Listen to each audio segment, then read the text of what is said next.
বন্ধুরা দেখতে পাচ্ছেন এটি একটি ভিভো Y21 ফোন এবং আমরা আনলক টুল দিয়ে এই কাজটি করব। আমরা প্রথমে আনলক টুলটি ওপেন করে নিলাম এবং ব্র্যান্ডটি মিলিয়ে নেব। ব্র্যান্ডটি হলো ভিভো এবং মডেলটি হলো Y21। সার্চ করে নিলাম এবং আমরা সিলেক্ট করে ইরেজ এভারটিতে ক্লিক করে নেব। টিকে অফ করে ভলিউম আপ ডাউন চেপে কেবলটি কানেক্ট করলাম এবং দেখতে পাচ্ছেন আমাদের জিমেল লকটি কেটে গেল। এভাবেই আমরা স্ক্রিন লক এবং জিমেল লক কাটতে পারি আনলক টুলের সাহায্যে। এবং ফোনটি অন হয়ে গেলে সেটিংস করতে হবে এবং দেখতে পাচ্ছেন আমাদের ফোনটি অন হয়ে গেল এবং আমরা সেটিংস করতেছি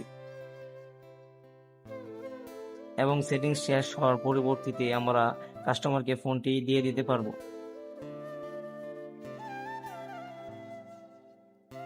দেখতে পাচ্ছেন আমাদের ফোনের সেটিংস করা শেষ এবং আমরা অ্যান্ড্রয়েড মাল্টি টুল বা আনলক টুল দিয়ে যে কোনো মোবাইলের স্ক্রিন লক এবং এফআরপি আনলক করে থাকি।